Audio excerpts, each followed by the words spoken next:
আমি একজন এইচএসসি পরীক্ষার্থী। আর ৩-৪ দিন পর আমার পরীক্ষা। এখন দিনেও ২-৩ বার কারেন্ট যায়, রাতেও ৩-৪ বার কারেন্ট যায়। এতে পড়াশোনায় ব্যাঘাত ঘটে। তার উপরে তীব্র গরম। এই গরমের মধ্যে লোডশেডিং একটা সমস্যা। এর মধ্যে পড়াশোনা করতে খুবই অসুবিধা হয়। ইদানিং বিদ্যুতে খুব সমস্যা করতেছে। খুব রাত্রে তো ৩ বার কারেন্ট যায়, ৩-৪ বার যায়, ঘুমাইতে পারে না, বাচ্চা কাচ্চা সবাই ঘুমাইতে পারে না। কিন্তু দিনও অনেকবার কারেন্ট যায়। ফ্রিজে কোনো জিনিস তো রাখতেই পারি না, জল ছেড়ে দেয়। কিন্তু যেটুকু রাখি ডিপে রাখতে হয়। ডিপের জিনিস কি বাচ্চাকে খাওয়া যায়? একে তো গরমে লোডশেডিংয়ে সবচেয়ে বেশি কষ্ট পাচ্ছি। তারপরে সবচেয়ে বেশি খারাপ লাগে যখন রাতের বেলা লোডশেডিং যায়। রাতের বেলা 3-4 বার যায়, দিনের বেলাও 4-5 বার এরকম যায়। এই দীর্ঘ লোডশেডিংয়ের কারণে রাতের বেলা আমরা ঘুমাতে পারছি না। আমার বাসার মুরব্বী যারা আছে তাদেরও অনেক কষ্ট হচ্ছে, বাচ্চা যারা আছে তাদেরও অনেক কষ্ট হচ্ছে। আর এই গরমে তীব্র কষ্টে আছে এবং অসুস্থ হয়ে যাচ্ছে। যে আকারে লোডশেডিং হচ্ছে, এটা আমার মনে হয় সমগ্র জেলা থেকে শরীয়তপুরে বেশি।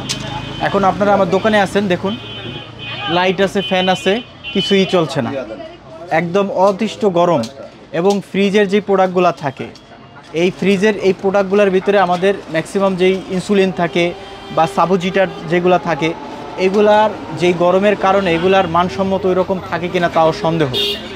এখন এই লোডশেডিং যত দ্রুত সম্ভব এটাকে সমাধান করা উচিত। কারেন্ট থাকে না, ঘন্টায় প্রতিদিন কারেন্ট 6 বার যায়। 1 ঘন্টা কারেন্ট থাকলে 2 ঘন্টা থাকে না। গরমে আমরা অস্থির হয়ে যাই, বাচ্চা কাচ্চা ঠান্ডা লেগে গেছে গরমে। হসপিটাল কিন্তু জেনারেল যে সাইটগুলো আছে তার থেকে সম্পূর্ণই ভিন্ন। এখন আমাদের এখানে দেখা যায় যে সকাল থেকে যে যাওয়া শুরু, মানে কিছুক্ষণ পর পর মাঝখানে এরকম হয় যে হয়তো বা হাফ অ্যান আওয়ার ইলেকট্রিসিটি আছে, আবার নাই।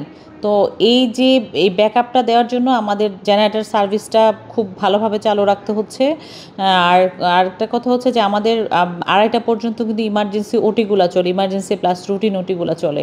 তো ওটির সময়ে যখন একটা রুগীকে আপনি মানে স্পাইনাল অ্যানেস্থেসিয়া দেওয়া হয়ে গেছে, সেই রুগীটা বা একটা পেশেন্টের অপারেশন চলতেছে, সেই মুহূর্তে একটা ইলেকট্রিসিটি যদি চলে যায়, তো জেনারেটরটা দেওয়ার জন্য তো একজন অপারেটরকে ওখানে চালু করার জন্য যেতে একটু সময় লাগে। তো এই সময়ের মধ্যেও কিন্তু বড় ধরনের একটা হ্যাজার্ডাস কন্ডিশন ঘটতে পারে।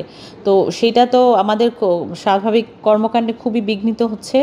আর এরপরে হচ্ছে আমাদের আউটডোরের যে সেবাটা, আমাদের নতুন বিল্ডিংয়ে হচ্ছে আমাদের যেহেতু জেনারেটর এখনও আমরা চালু করতে পারিনি, তো সেখানে ডক্টর প্লাস হচ্ছে পেশেন্ট উভয় পক্ষেরই কিন্তু অনেক প্রবলেম হচ্ছে। কারণ ডক্টরদের রুমেও আমরা জেনারেটর না থাকলে যেই পরিমাণ গরম এখন, আর পেশেন্টের যে ওয়েটিং স্পেসগুলোতে সেখানেও আমরা যদি জেনারেটর না থাকে তো ফ্যানগুলো চলছে না, উভয় পক্ষেরই প্রবলেম হচ্ছে। আমাদের শরীয়তপুর পল্লী বিদ্যুৎ সমিতির আওতাধীন আমাদের যে সমস্ত গ্রাহক রয়েছে তাদের সর্বোচ্চ ডিমান্ড আছে প্রায় 97 মেগাওয়াট উঠেছে। এর বিপরীতে নর্মাল অ্যাভারেজ আমাদের 90 মেগাওয়াট ডিমান্ড, তার বিপরীতে আমরা 40% থেকে 50% লোড পাচ্ছি, মাঝে মাঝে ভেরি করে।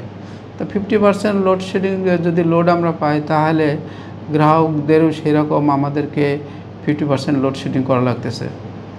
তবে আমরা কন্টিনিউয়াসলি একজন গ্রাহককে 12 ঘন্টা বা 10 ঘন্টা বা 2 ঘন্টা লোডশেডিং দেই না। আমরা 1 ঘন্টা পর পর সাইকেল আকারে আমরা লোডশেডিং এটা আমরা দিচ্ছি। এটা আমাদের লোড যে চাহিদা তার অর্ধেক পাওয়ার কারণ আছে, আমরা যতটুকু জানি সেটা হচ্ছে জেনারেশন ফল করছে। জেনারেশন ফল করার কারণে এটা লোডশেডিং হচ্ছে এবং এটা সারা বাংলাদেশে।